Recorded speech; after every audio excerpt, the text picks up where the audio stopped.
लग रहा है सुक्खू गवर्नमेंट कर देगी, इसको शिवधाम बना देगी। उम्मीद करता हूँ और मैंने उनको मजाक मजाक में मैंने कहा ये शिवधाम जो है हमारी आस्था का केंद्र है, श्रद्धा का केंद्र है और भगवान शिव को नाराज मत करना, न तो वो श्राप बहुत बुरी तरह से देते हैं।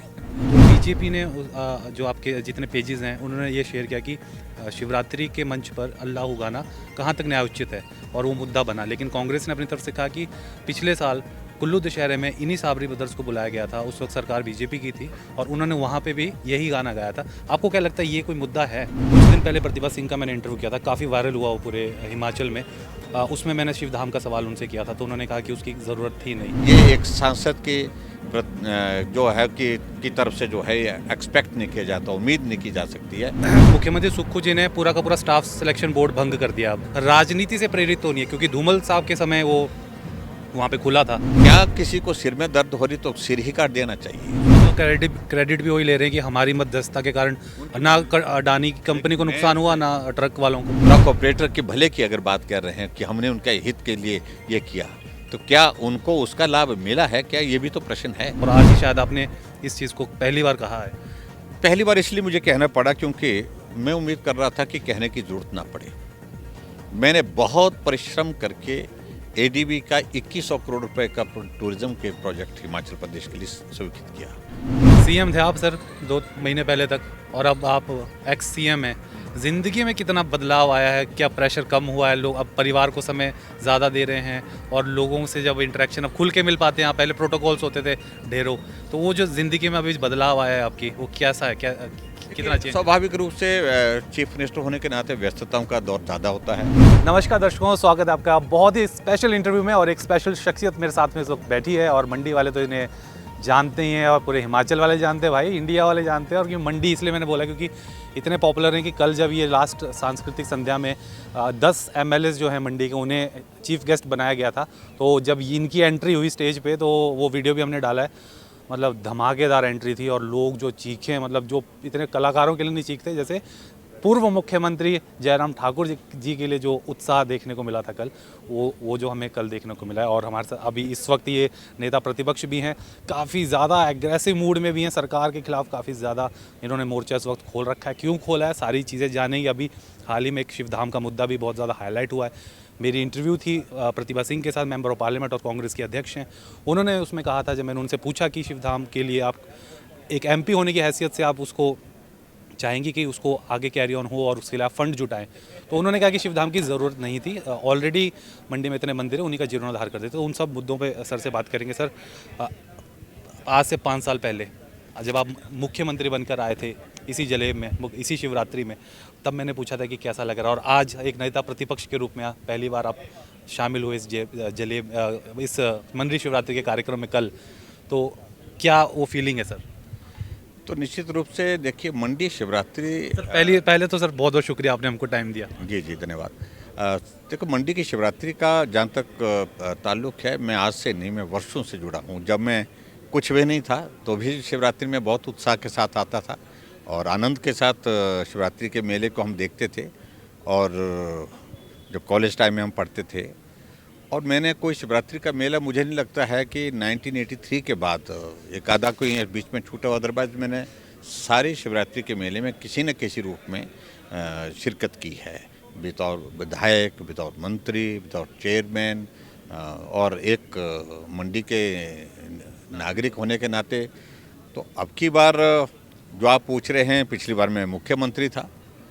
स्वाभाविक रूप से वो एक अलग तरह का अनुभव था, एक अलग तरह की एक अनुभूति थी। पूरा मंडी शहर जो है वो सड़कों पर उस जलेब को देखने के लिए, और उस मैं कभी भूल नहीं सकता हूँ, ख़ासतौर से जब सरकार बनने के बाद शिवरात्रि के मेले में पहली बार मैं आया था, बहुत गर्मजोशी के साथ स्वागत किया।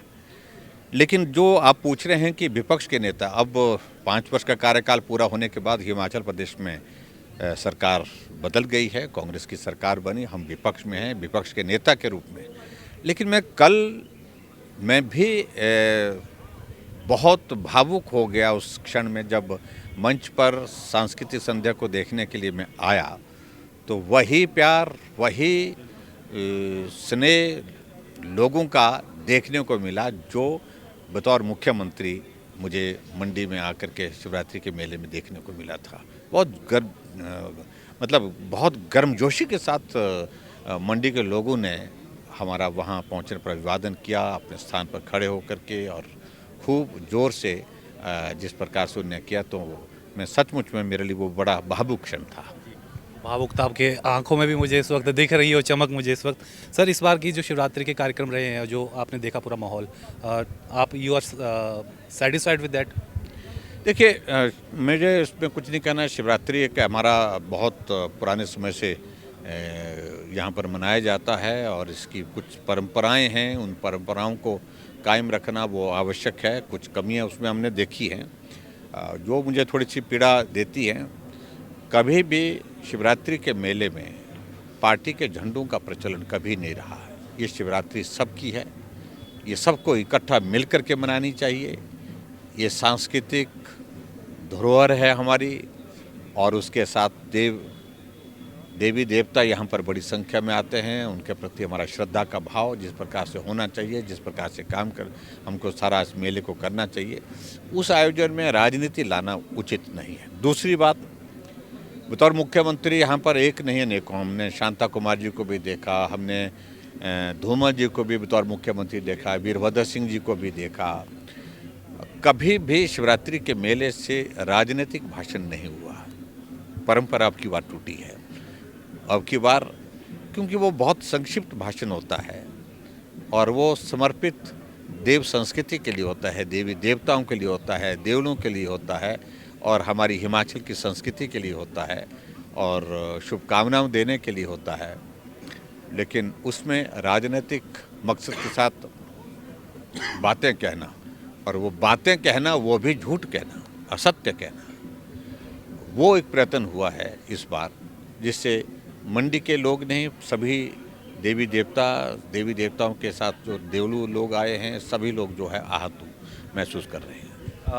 कार्यक्रमों से मैं एक बात करूं, छोटी सी इसका आंसर जानना चाहूँगा। कल हमारी एक चैनल की एंकर हैं मंडियाली में, वो करती हैं, आपके साथ कई बार इंटरेक्ट कर चुकी है, और कल उन्होंने मौका दिया है लास्ट संध्या में प्रशासन ने, और एक अलग एक एक्सपेरिमेंट करने की कोशिश की एडमिनिस्ट्रेशन ने कि मंडियाली में एंकरिंग हो। कैसा लगा सर? आप खुद सामने थे। देखिए, अच्छा था, बहुत अच्छा था। और मंडियाली में जो जितने भी कलाकार आप बाहर से आ रहे हैं, उनका स्वागत करना, और मंडी में बोलना निश्चित रूप से एक वो अपना एक अलग आकर्षण था, एक नई एक शुरुआत है, और मैं समझता हूँ कि अच्छा है। और हमारी पहाड़ी संस्कृति, पहाड़ी भाषा, पहाड़ी बोली हमारी, इनके प्रति सम्मान व्यक्त करने की एक शुरुआत हुई है। उस दृष्टि से इसके लिए भी मैं बहुत बहुत स्वागत करता हूँ, और अच्छा एक मुझे लगा। कुछ दिन पहले प्रतिभा सिंह का मैंने इंटरव्यू किया था, काफ़ी वायरल हुआ वो पूरे हिमाचल में। उसमें मैंने शिवधाम का सवाल उनसे किया था, तो उन्होंने कहा कि उसकी ज़रूरत थी नहीं, और जो यहाँ के प्रेजेंट मंदिर उन्हीं का जीर्णोद्धार कर देते। तो उस पर आपका क्या कहना? दूसरा, मैंने एयरपोर्ट का उनसे सवाल पूछा था, तो उस पर भी प्रतिभा जी ने कहा था कि आप पहले ये देखिए कि क्या किसी चीज़ की रिक्वायरमेंट है कि नहीं, तब उस पर आगे बढ़ना चाहिए हमको। और उसकी तो उन्होंने कहा कि कोई प्रोजेक्ट की कोई पैसा भी सैंक्शन नहीं हुआ है, कुछ भी नहीं हुआ है। तो इस तरीके की बातें की उन्होंने। देखिए, मैं व्यक्तिगत रूप से उनका सम्मान करता हूं, लेकिन उसके बावजूद अगर विकास की दृष्टि से मंडी में हम कोई चीज़, कोई कंट्रीब्यूशन करें, कोई प्रोजेक्ट शुरू करें, उस पर यहाँ के सांसद पक्ष में ना बोले, इससे बड़ा दुर्भाग्य नहीं हो सकता है। प्रयत्न उनको करना चाहिए कि वो अपना योगदान क्या दे सकते हैं। वो कहती है शिवधाम बन रहा है, मेरी ओर से, सांसद निधि की ओर से मैं आपको ये राशि स्वीकृत करके यहाँ इसको आगे बढ़ाने के लिए मैं योगदान देना चाहती हूँ, तो अच्छा लगता। अब जहाँ वो कह रहे हैं कि मंदिरों के निर्माण के लिए, मंदिर निर्मित है, मंदिर जो है काफ़ी हद तक मेंटेन्ड है, उनको और अच्छा करने की ज़रूरत होगी तो वो भी करेंगे। लेकिन कोई नया कॉन्सेप्ट, नया एक प्रोजेक्ट ले करके हम मंडी में काम करना चाह रहे हैं, और इसके वो पक्ष में ना बोले, ये एक सांसद के जो है की तरफ से जो है एक्सपेक्ट नहीं किया जाता, उम्मीद नहीं की जा सकती है। ये बहुत दुर्भाग्यपूर्ण है। और विकास अगर हो रहा है तो उनके संसदीय क्षेत्र में हो रहा है, कोई प्रोजेक्ट बन रहा है तो उनके संसदीय क्षेत्र में हो रहा है, उनको स्वागत करना चाहिए, अपना योगदान देना चाहिए, जबकि इस पर टिप्पणी करने से उनको परहेज करना चाहिए। मुख्यमंत्री सुक्खू जी ने पूरा का पूरा स्टाफ सिलेक्शन बोर्ड भंग कर दिया। अब पहले तो उन्होंने जांच बिठाई, अब पूरा भंग कर दिया, बोला अब Himachal Pradesh public service commission की तरफ से भर्तियां होंगी। इस कदम को कैसे माने, कहीं राजनीति से प्रेरित तो नहीं है? क्योंकि धूमल साहब के समय वो वहाँ पे खुला था। आपको क्या लगता है इसमें? देखिए, मैं इस बात को लेकर के कहना, सोच अब अलग अलग होती है। सही मायने में जो दोषी है उनके खिलाफ कार्रवाई होनी चाहिए। हम पहले दिन से बड़ा स्पष्ट हैं, सख्त कार्रवाई होनी चाहिए और इसको राजनीतिक रंग देने की आवश्यकता नहीं। लोग इस प्रकार के, उनकी सरकार में भी बहुत सारी चीज़ें निकलनी शुरू हो गई है। मैं आपको बता दूं, मैं अब जिक्र में अभी करना नहीं चाह रहा हूँ, अभी थोड़ा वक्त इंतजार करिए। लेकिन क्या किसी को सिर में दर्द हो रही तो सिर ही काट देना चाहिए? ये कोई इलाज है? ये कोई समाधान है क्या? नई व्यवस्था करना चाह रहे हैं, भर्ती करने के लिए नई प्रक्रिया वो करने की जो बात कह रहे हैं, अगर तो पब्लिक सर्विस कमीशन के माध्यम से करने की बात है, मैं उसमें कोई बात नहीं कहना चाह रहा, वो करें, लेकिन प्रक्रिया बहुत विलम्ब हो जाएगी। हज़ारों नौजवानों ने अपने इंटरव्यू दे रखे हैं, रिटन टेस्ट दे रखे हैं, वो इंतज़ार अपनी अपॉइंटमेंट का कर रहे हैं। और बहुत सारे लोग ऐसे हैं जिनके जो है अपॉइंटमेंट के जो डिले हो रहे हैं, और डिले होने के कारण वो ओवरेज हो जाएंगे। जो इंटरव्यू का प्रोसेस जो डिले होगा तो ओवरेज हो जाएंगे, तो उनकी तो सारी ज़िंदगी भर के लिए जो है वो अपॉर्चुनिटी ही नहीं रह जाएगी। फिर इसका क्या समाधान है? आप दोषियों के खिलाफ कार्रवाई करें। उसको भंग करना ज़रूरी नहीं था, आप कहते मैं हैं? समझता हूँ कि जो उसमें चीज़ें ठीक करने की दृष्टि से थी वो करनी चाहिए, निश्चित रूप से करनी चाहिए, और जो दोषी है उनके खिलाफ कार्रवाई करनी चाहिए। भंग करना समाधान नहीं। हर चीज़ को बंद करना एक सनक चढ़ी है, जिसको बोलते ना, चढ़ गई है तो चढ़ गई है, और उसी धुन में वो आगे बढ़ते जा रहे हैं। और मुझे मालूम नहीं, ये भी बंद कर दो, वो भी बंद कर दो, शिवधाम बंद कर दो, मंडी की यूनिवर्सिटी बंद कर दो, एयरपोर्ट बंद कर दो, हम सारी चीज़ें बंद करने के लिए चले हैं। इंडस्ट्री बंद कर दो, इंडस्ट्री बंद हुई है, और इंडस्ट्री बंद ऐसे नहीं हुई है, गैर जिम्मेदाराना तरीके से व्यवहार किया गया है, इस कारण से बंद हुई है। ऐसे इंडस्ट्री के साथ इतने इश्यूज हमारे सामने आए 5 साल में, लेकिन एक दिन के लिए कोई इंडस्ट्री बंद नहीं होने दी हमने। उसका तो क्रेडिट भी वही ले रहे हैं कि हमारी मध्यस्थता के कारण ना अडानी की कंपनी को नुकसान हुआ, ना ट्रक वालों को। मैं एक बात पूछना चाह रहा हूँ ट्रक ऑपरेटर वालों से, कि जो दरें मांग रहे थे, क्या वो मिल गई उनको? क्या वो मिल गई क्या उनको?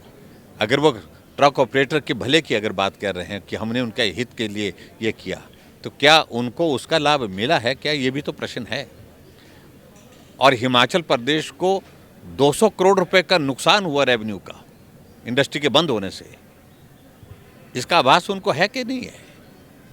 ये सारी चीज़ें उनको सोचने की बनती हैं। ये एक धुन चढ़ी हुई है, धुन सवार हुई पड़ी है। बंद कर दो, ये भी बंद कर दो, वो भी बंद कर दो, ये भी बंद कर दो, वो भी बंद कर दो, सब कुछ बंद करने। हॉस्पिटल बंद कर दिए, तहसीलें बंद कर दी, बीडीओ का ऑफिस बंद कर दिया, एसडीएम के दफ्तर 8-8 महीने से चले हुए वो बंद कर दिए, और अब कह रहे हैं कि जो है वो आगे भी यही क्रम चला हुआ कि बंद का क्रम। वो ये भी कह रहे हैं कि हिमाचल जैसे छोटे राज्य में 2 यूनिवर्सिटी की ज़रूरत नहीं थी, जो मंडी में आपने दूसरी यूनिवर्सिटी की। देखिए, वो उनके सोचने का तरीका है, लेकिन हमारा ये मानना है कि जब डिग्री कॉलेज का नंबर हमारे यहाँ पर 300 से ऊपर हो गया है, 350 के लगभग पूरे हिमाचल प्रदेश में है, तो एक जस्टिफिकेशन, कंप्लीट जस्टिफिकेशन भौगोलिक दृष्टि से इसकी आवश्यकता है। अगर मंडी के बच्चे, हमारे कुल्लू के बच्चे घर से आकर के अगर यूनिवर्सिटी में पढ़ कर के घर वापस जा कर के घर का भी काम करें और अपनी पढ़ाई भी शुरू रखें, तो उसमें उनको क्या परेशानी होनी चाहिए? मेरे ख्याल से परेशानी नहीं होनी चाहिए। और मंडी के नौजवानों के भविष्य के लिए, मंडी के लोगों के लिए, गरीब लोगों के बच्चों के लिए हमने ये कदम उठाया है, और 126 से ज़्यादा डिग्री कॉलेजेस के साथ एफिलिएट हुए हैं, तो इसलिए इस बात को उनको सोचना चाहिए। बहुत ही एग्रेसिवली आपने एक बात कही प्रेस कॉन्फ्रेंस में कि आपने टूरिज़्म के बढ़िया प्रोजेक्ट भेजे थे दिल्ली, लेकिन ये सरकार उन प्रोजेक्ट्स के रास्ते में ऑब्स्टेकल्स डाल रही है और रोड़ा अटका रही है। कि वो कौन सी बातें, कौन से प्रोजेक्ट्स हैं? और आज ही शायद आपने इस चीज़ को पहली बार कहा है। पहली बार इसलिए मुझे कहना पड़ा क्योंकि मैं उम्मीद कर रहा था कि कहने की ज़रूरत ना पड़े। मैंने बहुत परिश्रम करके एडीबी का 2100 करोड़ रुपए का टूरिज़्म के प्रोजेक्ट हिमाचल प्रदेश के लिए स्वीकृत किया। जबकि वो प्रोजेक्ट सेल्फ हो गया था, यानी कि वो बंद कर दिया गया था। कोविड के कारण जितने भी एक्सटर्नल एडिड प्रोजेक्ट जो है वो बंद कर दिए थे। मैं प्रधानमंत्री जी से 2 बार मिला, फाइनेंस मिनिस्टर से 2 बार क्या 3 बार मिला और जा कर के बात की कि ये चाहिए ही चाहिए। हिमाचल प्रदेश में टूरिज़्म के अलावा और कोई हमारे पास बड़ा स्कोप नहीं है नौजवानों को रोज़गार देने का, और टूरिज़्म को अगर बढ़ाना है तो हमको नई डेस्टिनेशन डेवलप करनी होगी। तो एडीबी का प्रोजेक्ट हमारा जो है ये रोक दिया गया था, उसको रिव्यू किया जाए, उसको दोबारा स्वीकृत किया जाए। आखिरकार प्रधानमंत्री जी के आशीर्वाद से, आदरणीय फाइनेंस मिनिस्टर के आशीर्वाद से, निर्मला सीतारमण जी दोनों के आशीर्वाद से उस प्रोजेक्ट की हमको स्वीकृति मिली है 2100 करोड़ रुपए की। हमने 800 करोड़ रुपए के प्रोजेक्ट यहाँ से हिमाचल प्रदेश से बना करके दिल्ली के लिए भेज दिए गए, जिसमें शिवधाम के लिए 200 करोड़ रुपए का हमने कहा कि इसके लिए प्रावधान होना चाहिए। ये भी हमने भेजा। इस बीच में सरकार परिवर्तित हो गई। सरकार परिवर्तित होगी तो उन्हें जो हमने 800 करोड़ रुपए के प्रोजेक्ट जो है वो भेजे थे वो वापस विड्रॉ कर लिए। वापस कहा कि हम नए सिरे से प्रायोरिटाइज करेंगे। आप प्रायोरिटाइज करिए, आपको नदौन का डालना डालिए, लेकिन शिवधाम का मत रोकिए। और बाकी जगह पौंग डैम का हमने डाला है उसको मत रोकिए। हम धर्मशाला में जो है वो एक बड़ा एक सेंटर बनाना चाह रहे हैं जहाँ इंटरनेशनल लेवल के हमारी कन्वेंशन वगैरह हो सके, तो वो भी उसको भी हम बनाना चाह रहे हैं। उसके लिए भी हमने 200 करोड़ रुपए का भेजा था। उनको मत रोकिए। हमारा कहने का मतलब है कि रोक करके फ़ायदा नहीं, सब कुछ बंद करना, नए सिरे से सरकार बन के हम अपनी ये करेंगे, करो आप, लेकिन जो ऑन गोइंग प्रोजेक्ट्स हैं और उसके बाद जो हमने जो इस प्रोजेक्ट के लिए जो पैसे का प्रावधान किया उनको नहीं रोकना चाहिए। मेरा कहने का मतलब ये है। और मैं उम्मीद करता हूँ कि शिवधाम के सिलसिले में जो उनने बात कही है, मुझसे व्यक्तिगत रूप से उन्होंने कहा कि शिवधाम के लिए हम पैसा देंगे, तो जानकारी मिली है कि शायद 130 करोड़ रुपए का प्रोजेक्ट उनको भेजा है फिर आखिर उसी एडीबी प्रोजेक्ट के अंतर्गत। आपको लग रहा है सुक्खू गवर्नमेंट कर देगी इसको, शिवधाम बना देगी? उम्मीद करता हूँ। और मैंने उनको मजाक में मैंने कहा ये शिवधाम जो है हमारी आस्था का केंद्र है, श्रद्धा का केंद्र है, और भगवान शिव को नाराज़ मत करना, न तो वो श्राप बहुत बुरी तरह से देते हैं। सर, इस श्रद्धा से जुड़ा एक सेकंड लास्ट सवाल है मेरा। एक कंट्रोवर्सी हुई यहाँ पे पहली नाइट के दिन।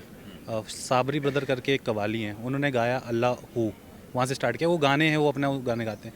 तो बीजेपी ने जो आपके जितने पेजेस हैं उन्होंने ये शेयर किया कि शिवरात्रि के मंच पर अल्लाह हू गाना कहाँ तक न्यायोचित है, और वो मुद्दा बना। लेकिन कांग्रेस ने अपनी तरफ से कहा कि पिछले साल कुल्लू दशहरे में इन्हीं साबरी ब्रदर्स को बुलाया गया था, उस वक्त सरकार बीजेपी की थी, और उन्होंने वहाँ पे भी यही गाना गाया था। आपको क्या लगता है ये कोई मुद्दा है?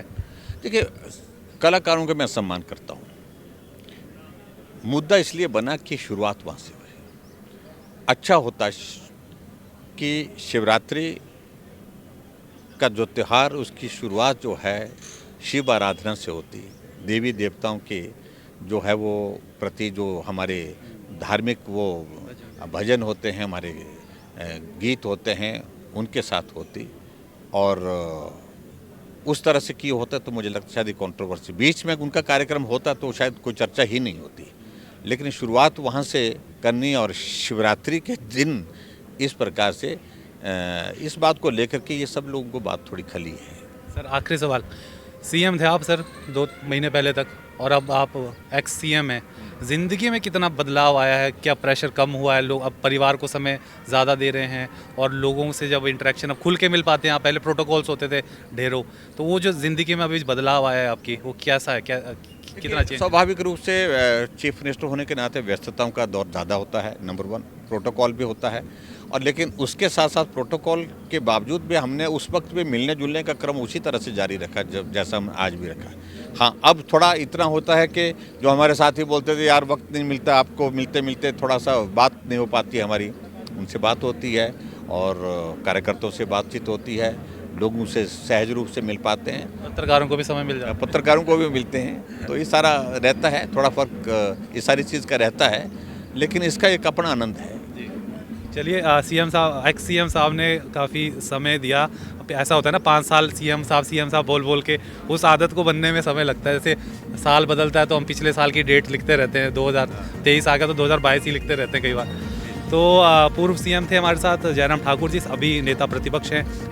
आपके हमारे जितने सवाल थे सर, टेढ़े मेढ़े, सीधे उनका आपने बहुत ही बेबाकी से जवाब दिया सर, और आपने जो हमें समय दिया इस वक्त, आपका बहुत बहुत शुक्रिया sir. Thank you please. Thank you sir, thank you. Refresh Mattress, India's #1 customer satisfaction brand with 99.5% satisfied customers. Facebook पर पोल स्टार हिमाचल का पेज लाइक करें और यूट्यूब पर हमारा चैनल सब्सक्राइब करना ना भूलें।